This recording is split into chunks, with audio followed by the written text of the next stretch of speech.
Actually, I'm gonna, it does a countdown. Oh, let's give it a minute. I think we're live. Okay. I think we're live.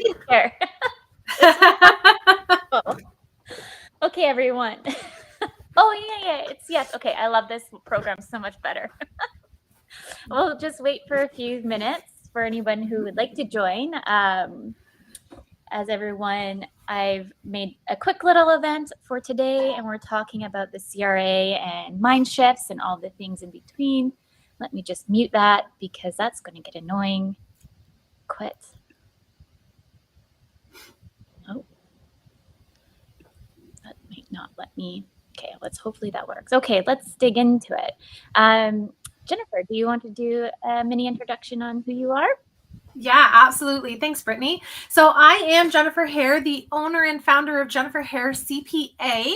I am a CPA, so a chartered professional accountant in the province of Ontario. I have been an accountant now for almost 20 years. Something that's a little bit unique about the services and what I provide for my clients is I'm not the typical accountant that just prepares your books, does your tax return, and then says, okay, go figure it out.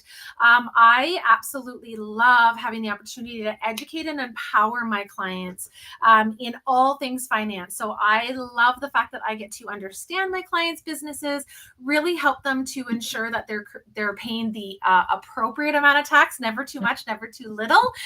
So that's something that's a little bit unique and different with me, is that education and empowerment piece, and just the ability to really connect with my clients and what they do. So that's a little bit about me, Brittney.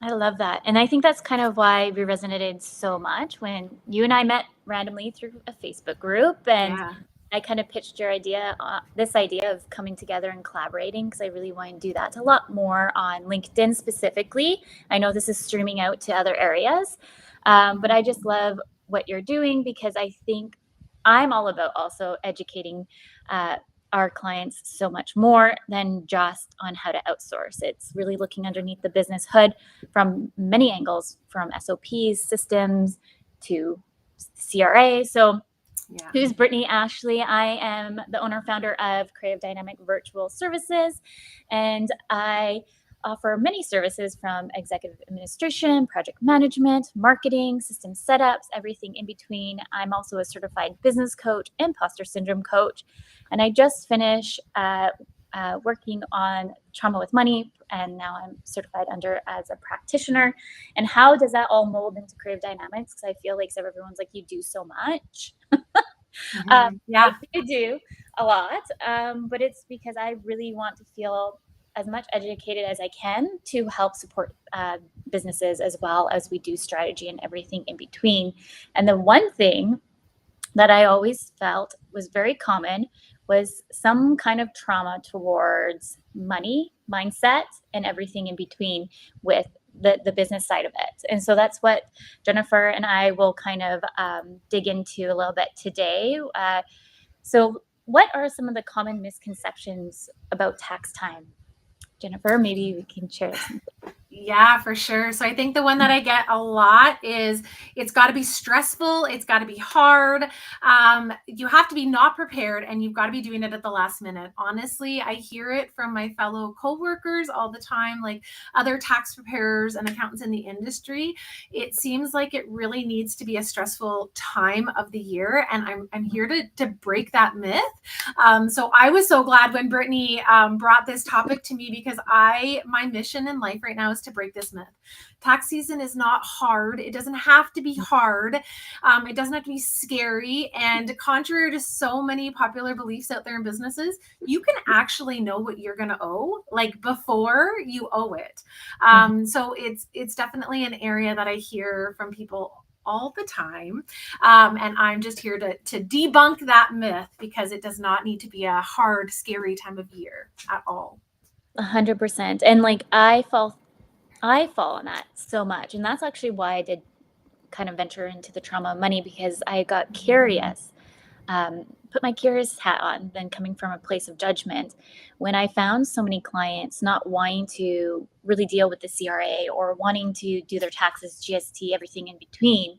And so I started asking from a curious side of it, of why. like what's holding you back. As a business coach, I always want to understand the why piece a bit more. And so when I went through that journey, because I am scared of the CRA. You are not alone. It's funny. So many people are afraid. Like, I hear this every day. Like, can you just call them on my behalf? Like, they're just so scary. And they're just human beings. You're just talking to another human being on the phone. 100%. And so I feel that it's taken me some time. Like, it's taken a lot of time for me to kind of quiet the noise a little bit. But what I found out with trauma of money is that a lot of like past trauma from childhood and or certain things, like my stepdad was an entrepreneur and he didn't pay things on time. And like the CRA ended up coming after us. And so to me, that's a lot of trauma. Certain things that can really kind of bundle up all together that I'm just like, don't, because I just feel like if I see that email come through, I'm like, it's associated to something bad. Because unfortunately with childhood trauma, that's what I have had to associate it with. And so it's breaking down those barriers. And the one thing that I've done in the last year, I would say, was write kind of like a story of what money means to me in personal life and business life. And trying to overcome that piece. And that kind of leads way into the shifting of the mindset.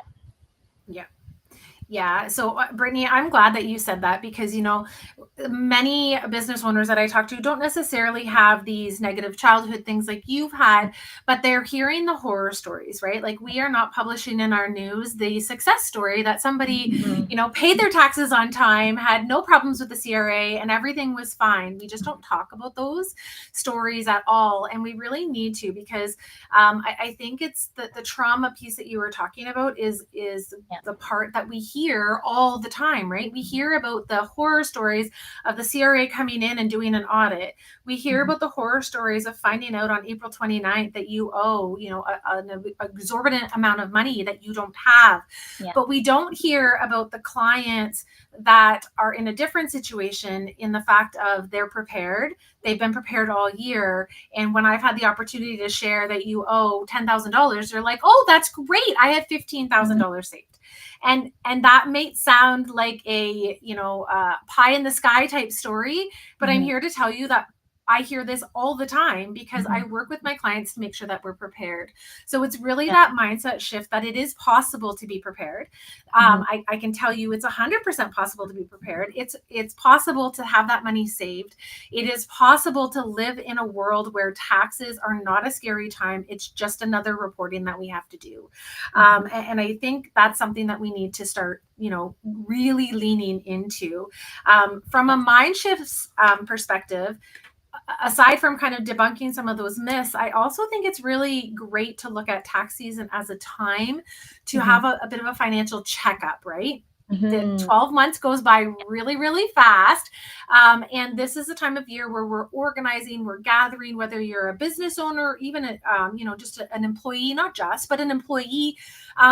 It's a really great time where we've really gathered all of our information for a snapshot of a year in time, right? We've looked at our investments. We've looked at how much income we're bringing in, how much expenses we're bringing out. And it's an amazing opportunity when we've got it all gathered to say, okay, like, where am I? What does this feel like? And how can this, like, what does this look like launching forward? So, you know, rather than trying to think about this in 6 months from now, you've got all the data right now. So why not use it? 100%. Right? And it's a good place too for like a business, like every business is different. Sorry, I'm losing my voice. So our quarterly kind of starts more or less in June. I had to think of my months for a minute. Yeah. I'm like, what's that? What month? Haven't had enough coffee. So my quarterlies are slightly different than maybe sometimes a sole prop because of when they file in all the things. But for my mindset too, to help me think of it, and instead of like scarcity of like, oh, I'm going to go see my accountant, I'm going to owe all this extra money, I'm going to owe, like, instead of thinking of it like I'm going to owe all these things, I think of it, okay, how can I come in and really know how I can leverage the business that one level up once I see the whole hood, like what's happening under the whole hood of the business, than just guesstimating. Because I know, like, I felt like I was just putting things into QuickBooks or Wave. I used to use Wave. My sister-in-law switched me over to QuickBooks. So I would just throw things in there and just hope that it would just work out magically, and not really understanding what I owe for GST or all the other things in between.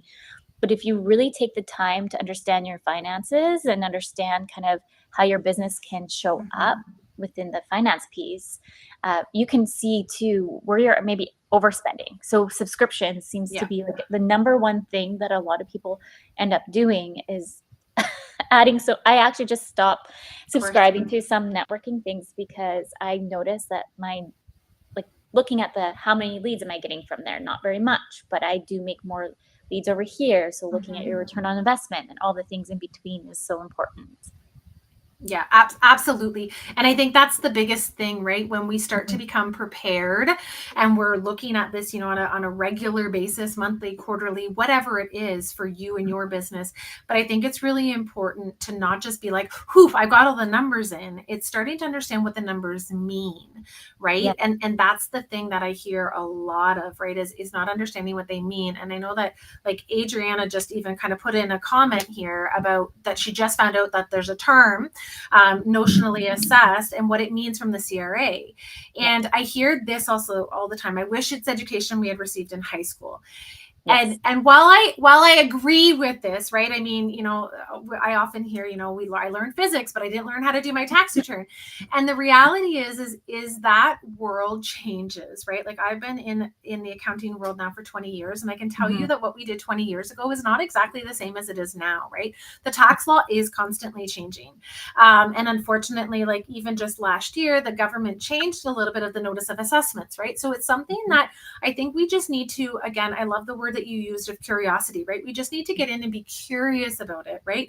So if you have a notice of assessment, they can look super scary. So if somebody doesn't know what a notice of assessment is, that is really just a statement from the government saying we've received your tax return, we agree with what you filed, and here are the numbers. That's all it is. It's just a summary of what they've received.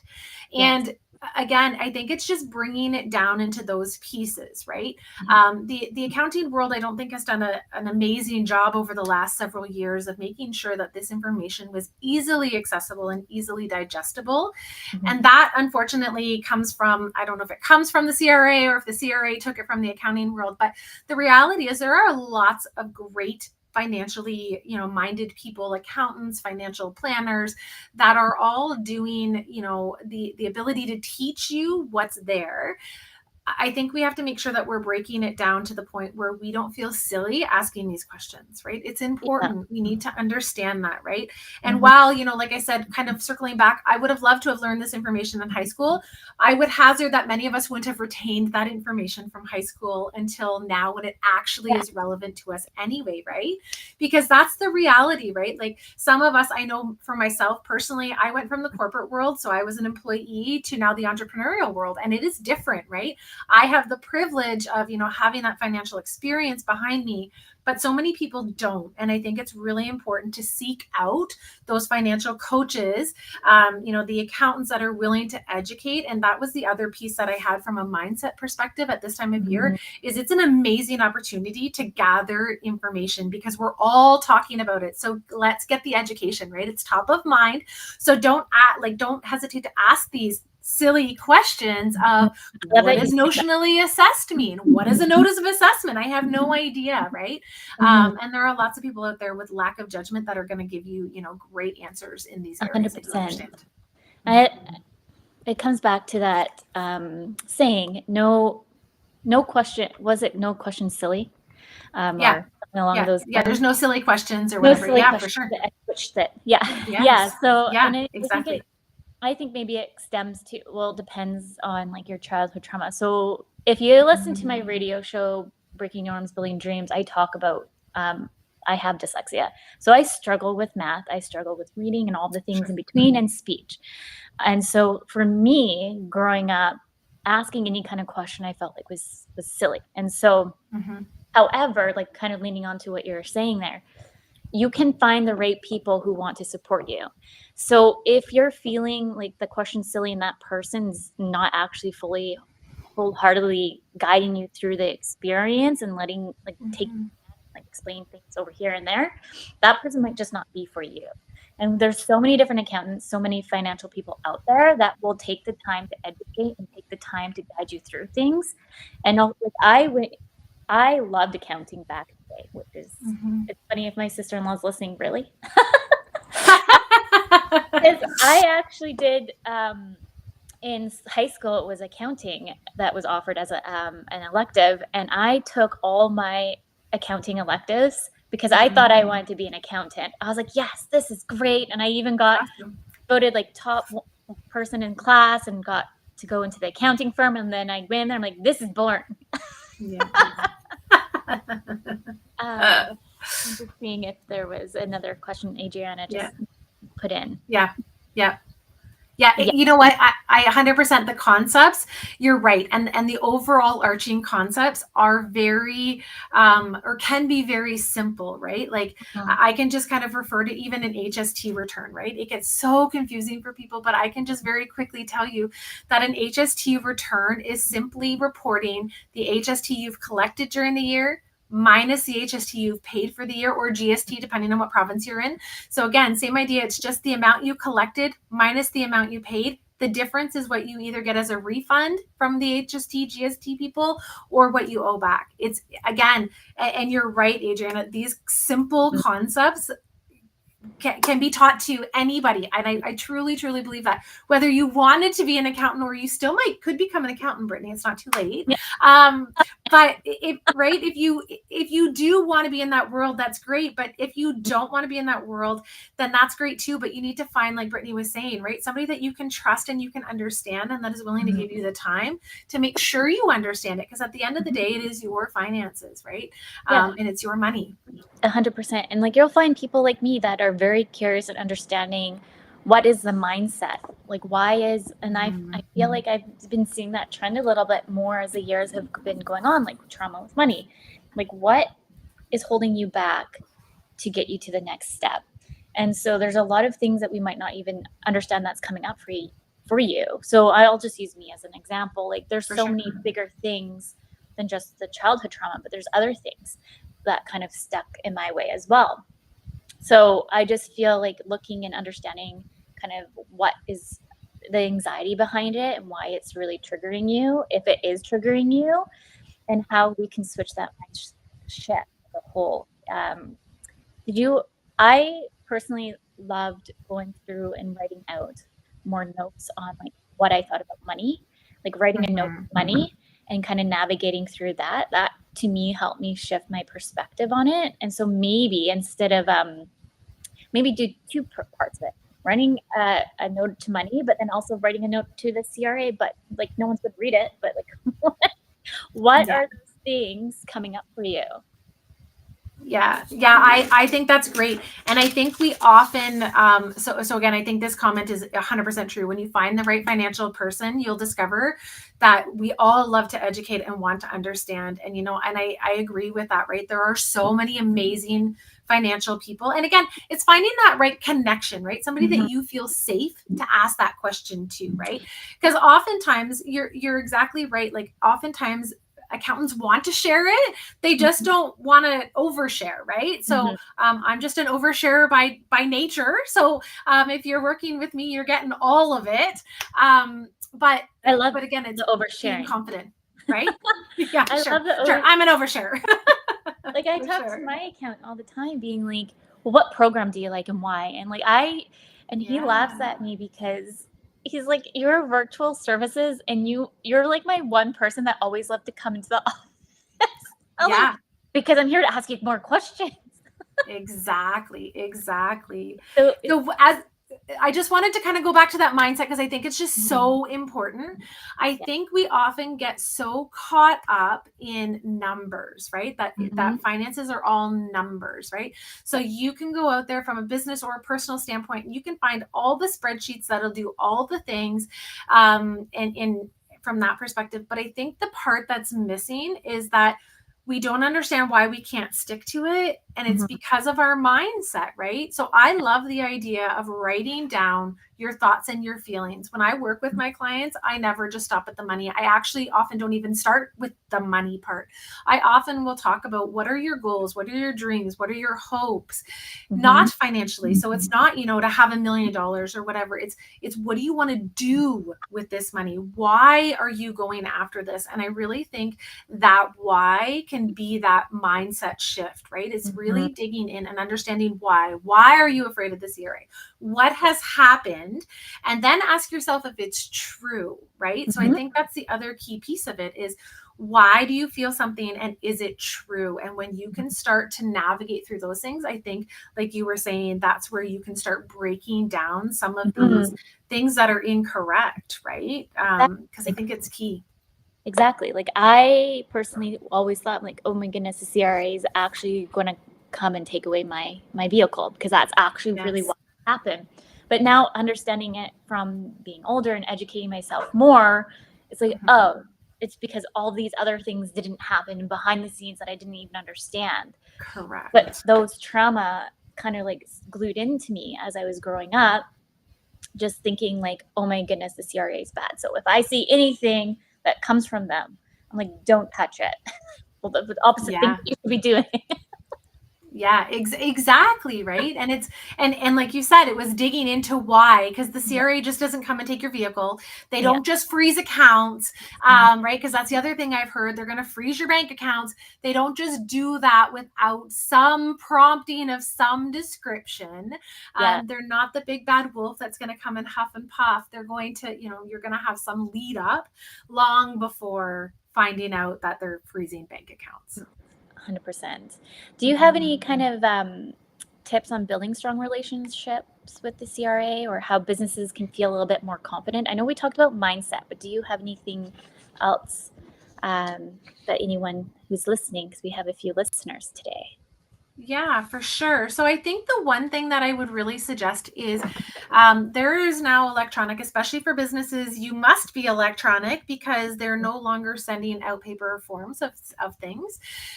But they do have a pretty good portal. It's called the My CRA. The beautiful thing is now when you log in, you have access to both your personal and your business all from one login. But it's actually quite helpful. So when you're in there, you can start poking around.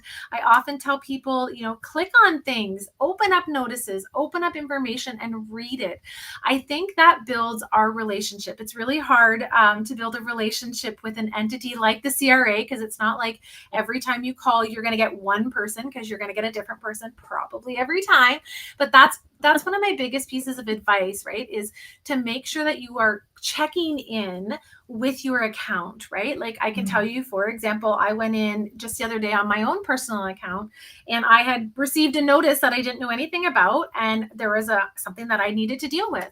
So again, reading through, not panicking, looking at the information, reading through, it was actually a very easy solution to fix. So I, went in, did all the things that I have to do, and then I went and fixed it. So the other thing is lots of patience with the CRA. They do not move at the same pace as Amazon. They are not a order today and have it down tomorrow. You are looking at weeks. That is very normal with the CRA, right or wrong. We could sit here and have an entire discussion on that. But the reality is having patience and just knowing that when it's sent, it will get dealt with eventually. So I think those are kind of the two key pieces of information from that perspective. I do have a bit of a tip that I have encountered over the last couple of years. If you are dealing with the CRA and you are struggling to get information sorted out and solved.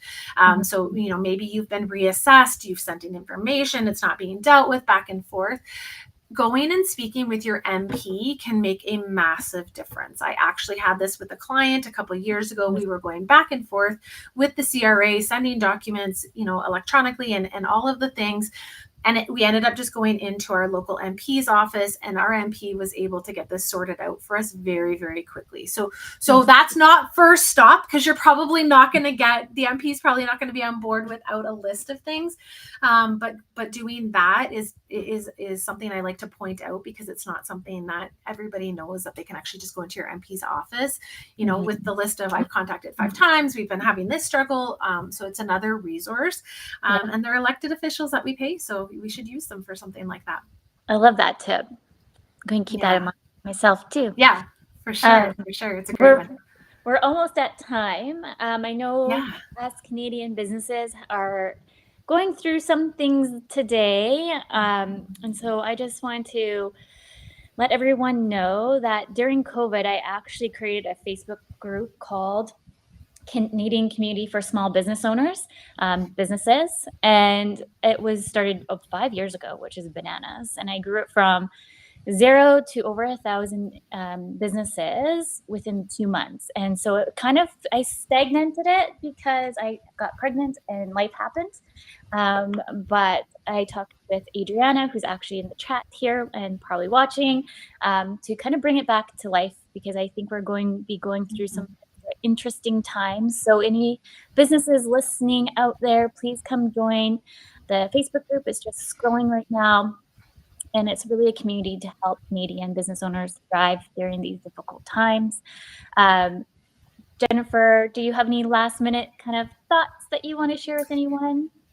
No, you know, I think my last minute thought is definitely don't be afraid to ask the questions, right? We've all had that neighbor who says they're deducting whatever, that they get this on their tax return. Ask the questions and be open to the responses. I think that's my biggest piece of advice, is don't ever hesitate. It's your money. So make sure that you're in the driver's seat. 100%. And just get curious, ask questions, and no questions dumb. Period. Totally agree. Absolutely.